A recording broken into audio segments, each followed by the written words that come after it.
Hey Isaac, it's good to see you, man. You too. So I heard that you were running for city council in District 5 for San Diego, and I checked out your website the other day. You had like 21 policies going down. I do. I was just kind of curious to see a bit more about that. They look kind of interesting, but I want to learn more. So starting off at the very top of your list, you're talking about designing safer streets. What exactly do you have in mind to get that done? So I want to begin by saying we have about 35,000 people die a year from car-related fatalities. I think most people imagine that if we just were a little more conscientious, if we drove a little bit safer, we would be able to reduce those fatalities. But I wholeheartedly believe that that's not true. I think we actually need to design safety into our streets. And what I mean by that is actually shaping the physical infrastructure to make people behave more conscientious. If I just put a sign out there that said, 25-mile speed limit, I don't think that gets the job done. But I think there's things we can do, like making narrower streets, creating roundabouts, creating buffer areas, creating medians for people to stand. Those things can significantly reduce car-related fatalities. And I think that's going to be better for our neighborhoods, for cyclists, for pedestrians. So that's the direction I want to take. I want to take some of the background I have in urban planning and bring these ideas to the redesign of our streets. I love that. You got plenty of, out-of-the-box ideas for this. Now, moving on, you talk about bus lanes and wildfires. Yeah. I don't really see the connection there. Can you spell it out for me? Sure. So in Southern California, we have a wildfire problem. Mm-hmm. And specifically for a lot of our lower density neighborhoods, there's not enough fire stations or firefighters for these gigantic areas. And it's critically time sensitive to get our fire trucks to the locations that are on fire, but oftentimes they have to sit in traffic. And so that really slows down their progress and their ability to get to their final destination. So we need to be creating, physical lanes for them during times of emergency to actually get to where they need to be so that they don't have to sit in traffic. So one of the things we can do is we can take our current right-of-way and redraw a lot of the lines. Currently, some of our roads are obnoxiously wide, mm-hmm. way wider than they need to be. And if we can just get them a little bit narrower, we can actually create room for a new lane. And these new lanes would be specifically used for first responders, police cars, firefighters, and during the day when there's no emergency going on, buses can use them. So they can basically double up as bus lanes during the day, and that would facilitate our mass transportation and make it a lot easier. That's a really smart way to integrate it. I know you were talking about making the lanes a bit thinner to make the streets safer, and then now we can use the additional lane for buses. That's right. So moving on, urban tree canopy, what is that all about? So in a lot of our cities, we find that if they're very cement heavy, if they're very asphalt heavy, mm-hmm. They generate something called an urban heat island. It makes it the cement and the asphalt, they absorb heat and they make it very hot for the city. So it just decreases your overall quality of life when it feels overly hot. And so one of the things some cities have done is create urban tree canopies. They want to create certain types of trees that would provide shade and cover for people. And so when you're able to provide that canopy, it lowers the overall temperature, it makes walking a lot nicer, it improves the quality of the neighborhoods, and it basically improves the overall value of the neighborhood as well. So that's something I think would be really helpful for our neighborhoods. That's huge, man. So going on, quality of life metrics, right? So what specific metrics do you have in mind to measure the quality of life of San Diegans? So before I get to that, I kind of wanted to speak to this idea of metrics as a whole. Mm-hmm. I think in our society, we often don't measure the right things. Because we, as someone who loves test taking, I always aim for the best scores, right? But we aim for what, we measure, and oftentimes we just don't measure the right things. So it's important that we actually gear our society towards the correct metrics. Right? We have to be looking at, public health data. We have to be looking at our environmental statistics. We have to be looking at housing affordability, transportation efficiency, quality of jobs within the city. These are things that we should be measuring, that we should be aiming for to improve in our city, and we should be displaying that to our citizens on our website publicly. This is how we're doing on housing affordability. This is how we're doing in terms of our air quality. This is how we're doing for transportation efficiency. And I think once we're more transparent with our citizens, they'll get a better understanding of whether we're going the right direction or the wrong direction. I think that's all like really huge, working towards not just the economic good, but also the social good. And, given that you said you actually enjoy taking tests, we need someone in our government with that kind of intellectual inclination. I really like that. Thanks. Now moving on, you talk about tacos and transit. We all love tacos, but how does that link up to transit stations? So if you look at our transit stations in the United States, they tend to be just gigantic parking lots or parking garages. But if you go to other countries, you find that they have something called transit-oriented development. They build housing and services around their transit stations. Specifically, I think if you visit places like, Japan, Taiwan, Korea, even places in Europe, you'll find that their transit stations are surrounded by useful services. So things like coffee shops, grocery stores, pharmacies, bookstores, things that are useful to average people. And when you go to our transit stations, they're just empty parking lots. And so when we can actually rethink the land around our transit stations and make them useful for people, I think we provide an extra incentive to use transit, and we reduce unnecessary trips. Because if you put the services right at the transit station, now they don't have to go make a separate trip and drive to the grocery store.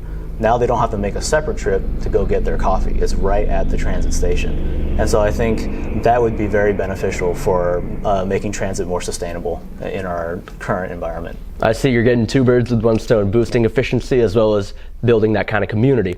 Now going forth, you talk about City Hall and the teleconference model. What does that come down to? Yeah, so when I first came out here in San Diego for the military, I started using this bank called USAA. I thought it was interesting that they had no physical locations. And so they did all their correspondences just over the phone, online. And once I realized that you could do everything, over the phone, I said, well, why do we have bank locations at all? Why do we have physical locations? I'm oversimplifying, but in general, I feel like a lot of our city services can probably be delivered digitally. I think a lot of the things that we go to City Hall to do, we can probably do that from afar, over teleconference. That's probably not something that we actually need to, wait in line for 30, 40 minutes after driving to City Hall, over 25 minutes. So I think we can significantly reduce the amount of travel burden for citizens if we can do correspondence over a teleconference model. Of course, and of course that will also make it more likely that people actually pay attention to city government. Yeah. So I really like that. Okay, so you talk about, wanting to have better land use. Particularly, you mentioned the importance of prioritizing people over cars. Can you explain a bit more about that? Sure. I think when I started looking at our cities, I found that we were devoting way too much land to car-centric uses.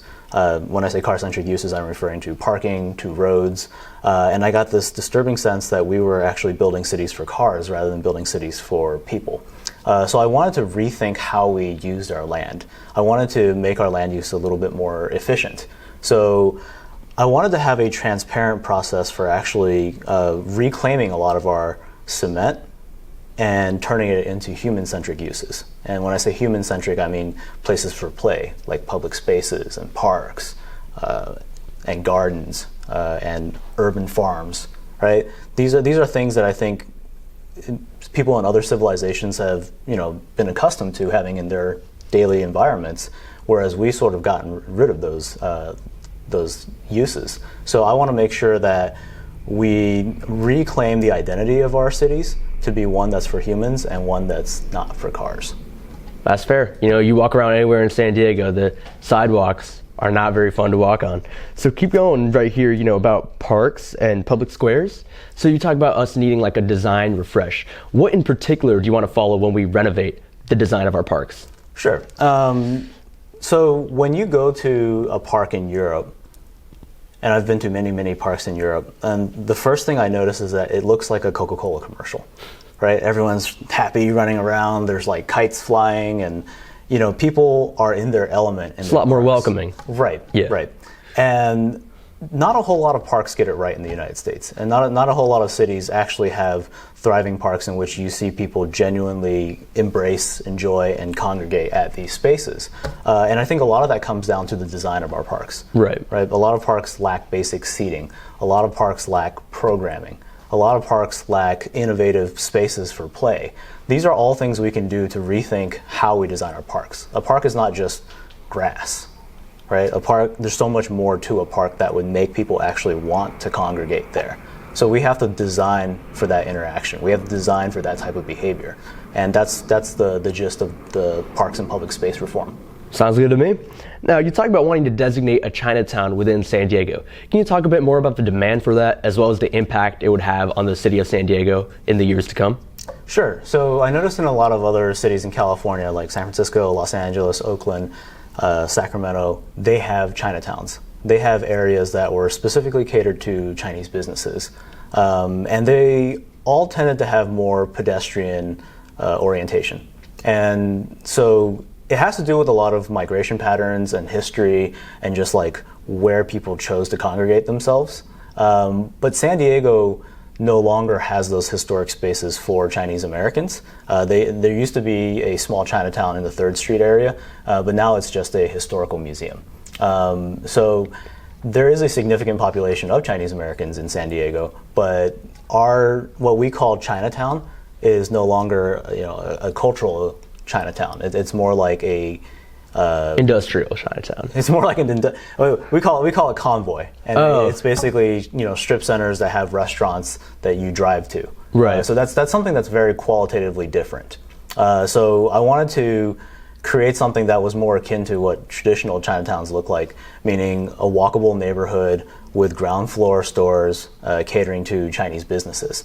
And I want to say that it's not that I want to create something just for Chinese Americans. I think a lot of other ethnicities in San Diego can create similar neighborhoods built around a pedestrian experience and ground floor retail that's a lot more similar to probably what people from other countries are used to. So we can scale this to have Korea towns, Ethiopia towns, Little Italy's. Little Italy's.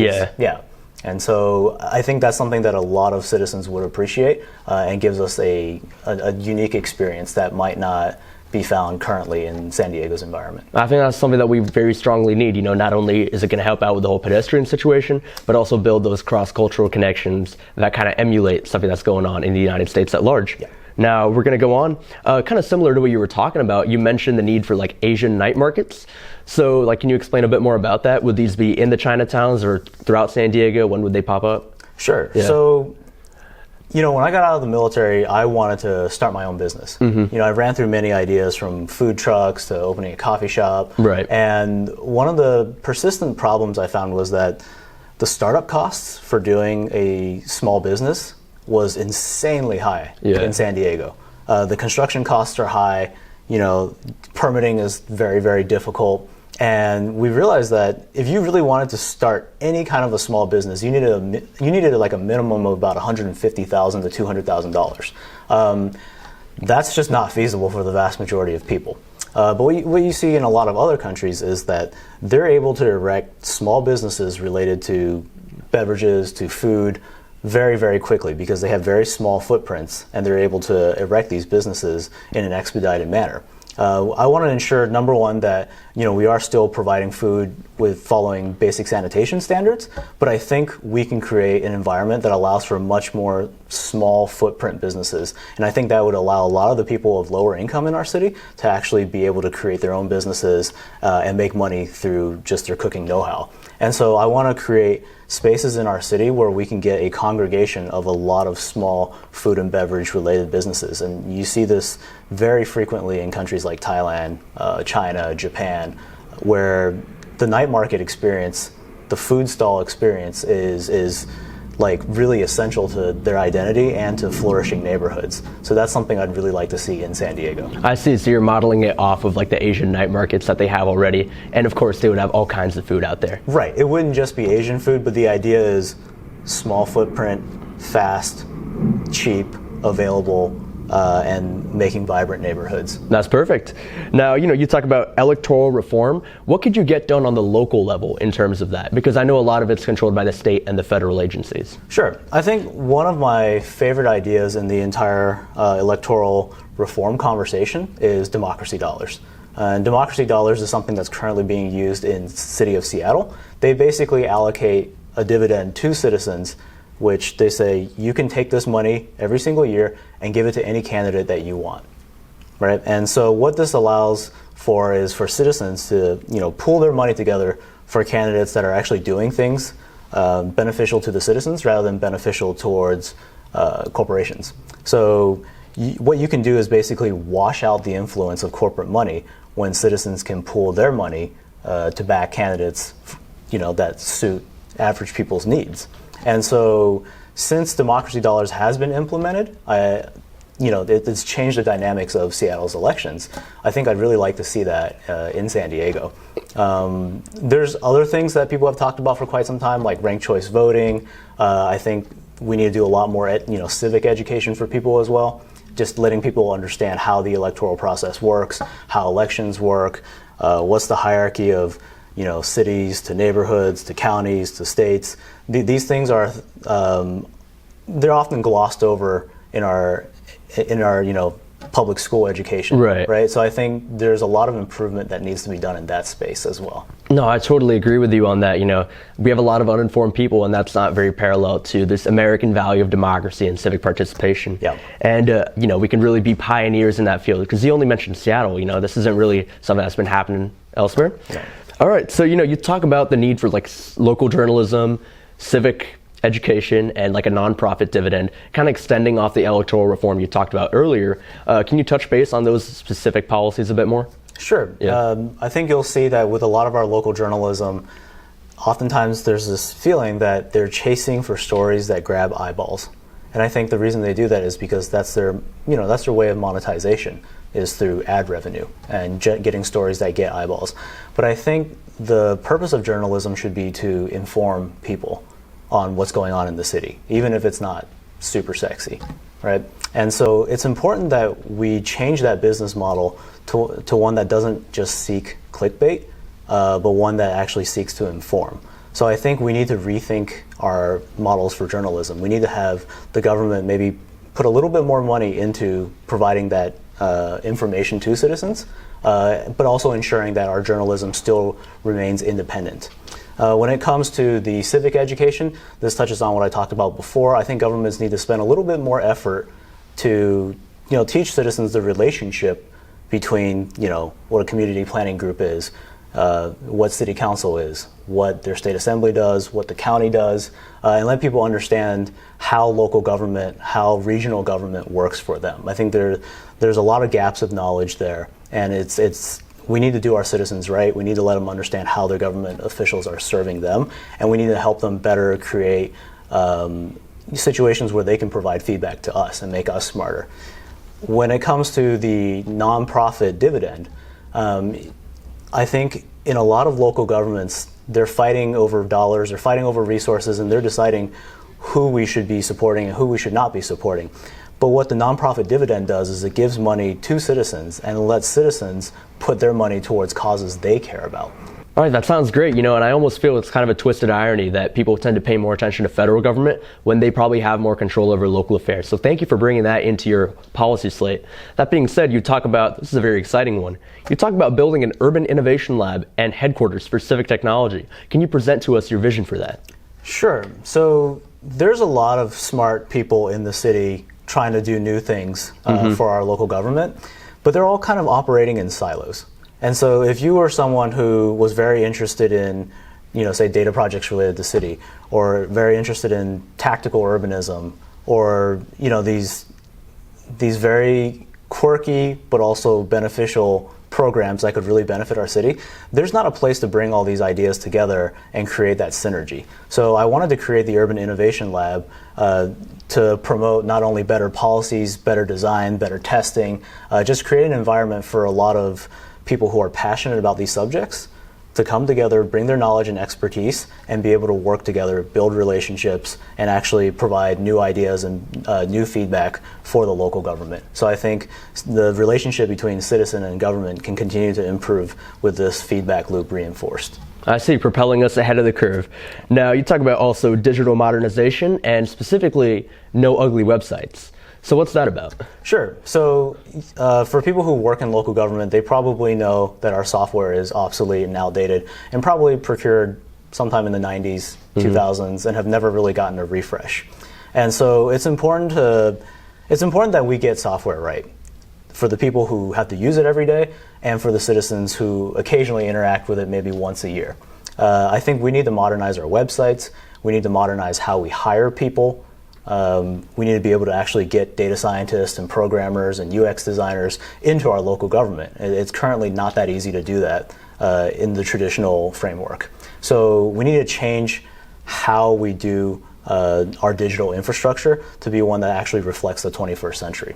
I see, yeah, even when it comes to like registering to vote, it can be a bit of a hassle. If people can't access these civic services, how can they interact with the government, right?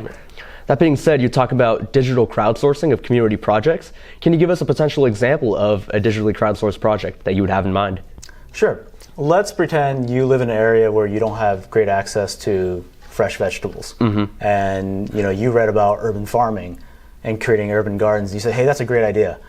I want to make that happen. Yeah. How would you go about making that happen?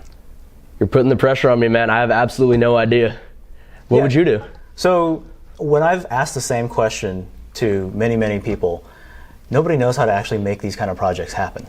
I think only people who work in local government can give you the specifics on how you take an idea and be able to actually execute on that. Right. But we wanted to change our relationship with local government. We want to make it very easy for citizens to provide ideas and to provide, support, financial backing to make a lot of these projects happen.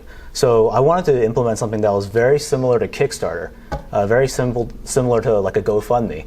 You should be able to present an idea, upload it onto an online platform that's associated with the local government's website, and have other people say, hey, I like this idea, I want to throw money behind this.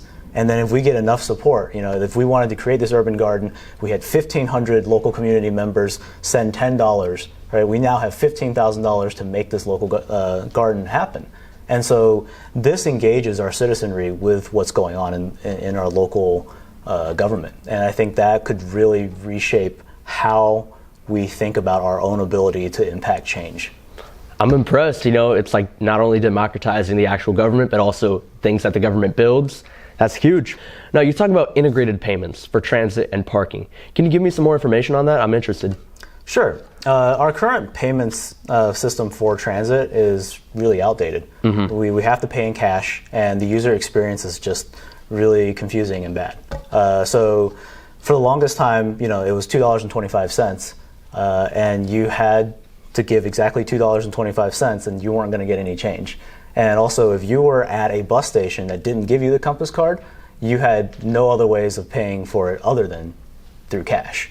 And so I found that really problematic for the vast majority of people who might not be carrying spare coins, change, right? And so this entire experience, this entire journey was actually really difficult. And I wanted to modernize how we actually paid for our transit. So in addition to having cash as an option, we should be able to pay with our phones. We should be able to pay with our credit cards. We should be able to find other ways, whether it's through NFC or if it's through QR codes. We have to rethink what we're doing. We have to rethink how we improve our journey in terms of getting onto the bus and getting off the bus. We have to rethink the entire process to make it easy to use and easy to understand for people. I want to say that there are already efforts going on in the city of San Diego to modernize and integrate payments for transit, but I think citizens would like to be updated on exactly what's going on and what value that actually provides, and be able to see these efficiencies actually carried out through their use of transit. I think that's great. Given the growth of cashless payment systems amongst consumers and businesses, bringing that into government, it's a no-brainer. Now let's go on. Elderly zoning and like urban design with like aging in mind. Can you talk a bit more about that? Sure. Yeah. I think if you were to look at our cities, you would find that, as I mentioned before, they're oriented around the automobile. Right. And so for a lot of basic services that they have to get to, they have to drive there. I see. All right. And just navigating their daily environments, they find it, a lot of elderly folks find it very difficult if they have mobility issues. So we have to rethink our entire physical environment to suit people who may have these mobility issues. We have to make pedestrian walkability a lot more feasible. More accessible. And more accessible. Right. Right. So we have to think about the design of our infrastructure to be accommodating for people who may need to age in place, who may not have the option to move to a retirement community. So these are things we have to think about in the long run, because when you look at our population pyramid, the amount of baby boomers who are moving into the area, San Diego moving County. into the area, moving into the district, we really have to design our infrastructure to accommodate their needs. So just thinking ahead for the next 20 years. That makes a lot of sense, and I appreciate what you said about, not having to make them letting them age in place. People shouldn't be evicted just because of their aging, in effect. Right. And, I appreciate that.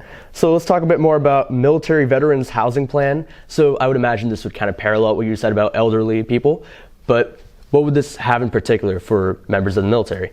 So every single year, we have tens of thousands of people, whether they're sailors or Marines, coming into the city of San Diego. Right. And for the vast majority of the people, despite getting a BAH, a basic allowance for housing, housing is still their biggest struggle. Housing is still getting more and more expensive every year.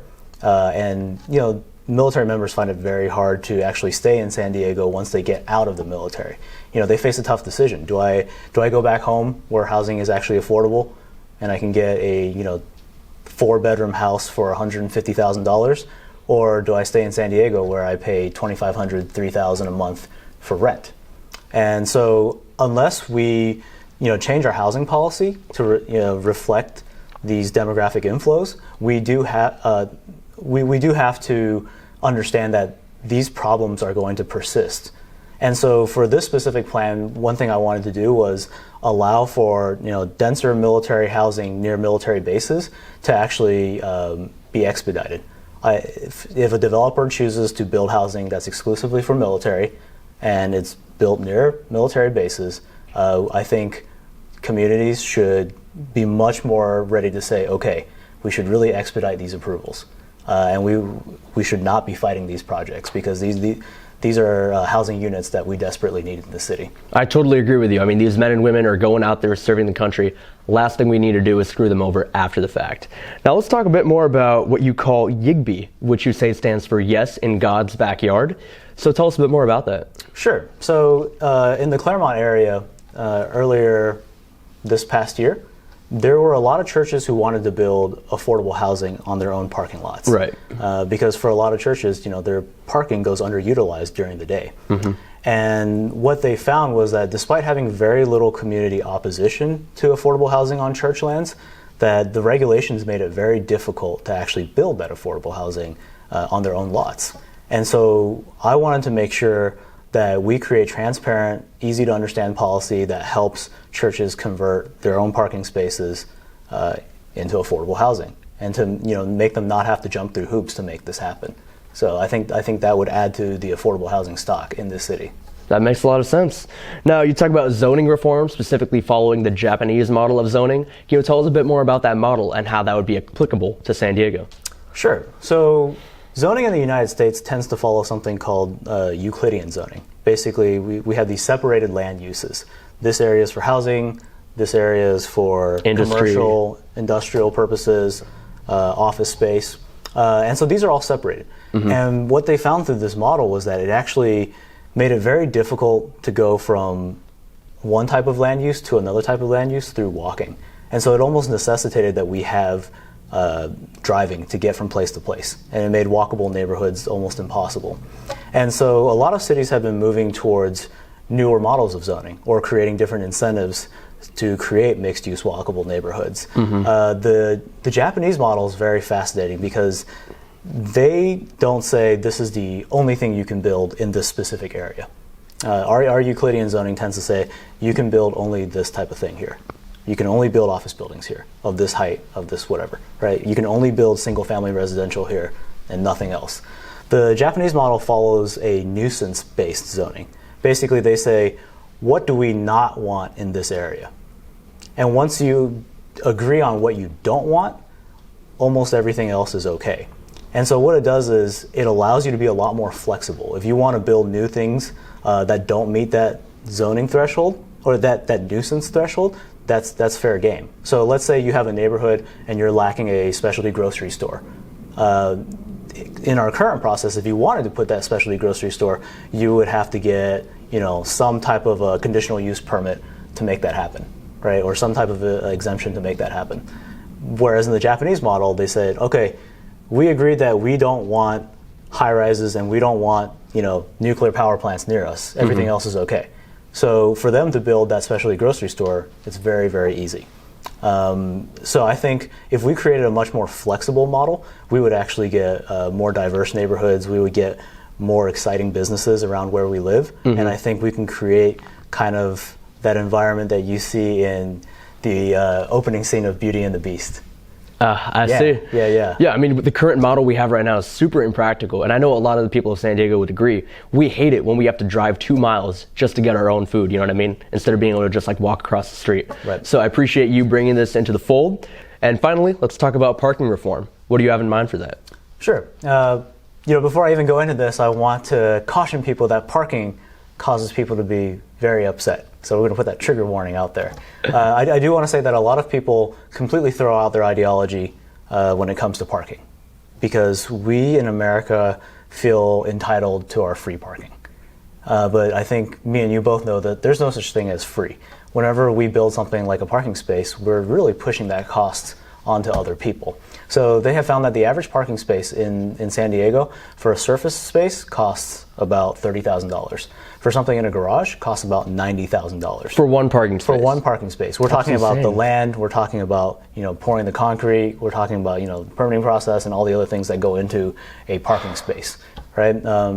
It sounds ridiculous, but that's how much it costs. That's the reality. And so when we say free parking, we're really pushing those costs onto the people who built that parking space. So for example, if you have parking minimums for a housing complex, we're really pushing up the prices for a housing unit. When we mandate parking minimums for a business, we're pushing those costs onto what the business sells. Right, what the business sells. And so it's important to realize that if we were to actually price parking appropriately, we would find our current model completely out of whack with the market. Like if I wanted to get a piece of land the size of 3 couches in the middle of an expensive urban area and hold that land for an entire hour and pay only $1.50 for it. Yeah. That's not happening. Yeah, that sounds ridiculous, right? But that's how we currently price parking. I see. And so we really have to implement a lot of reforms to make it actually price like how the market would actually charge for it. Of course. Because right now what we're doing is when we price it so cheaply, we're effectively subsidizing parking, right? We're subsidizing parking and therefore subsidizing the automobile as a form of transport. Right. Right? We think that we're making the market choice to drive, but in effect, we've actually provided huge subsidies to the automobile industry to make driving the easiest form of transportation. Wait, so you're telling me parking shouldn't be free? Right. See, it sounds very controversial, but we should not be pricing parking as free, because I think that has no reflection of the actual market value of the land and the cost that went into it. So I think if we price it appropriately, we would actually change a lot of behaviors and change the prioritization of driving and actually make people want to take transit more when they have to pay a little bit more for parking. I see. Yeah. That's totally reasonable. So that's pretty much all the 21 policies you brought up. Is there anything else you'd like to say about your campaign? Nothing much. I hope people will actually look into our campaign. They'll see the substance, they'll see the policy, they'll see that we actually want to bring about better policies to reshape how our urbanism ought to be in the 21st century. Sounds good. You've definitely got my vote. Well, good talking to you, man. Yeah, thank you. I'll see you around. Yeah. Best of luck. Thanks.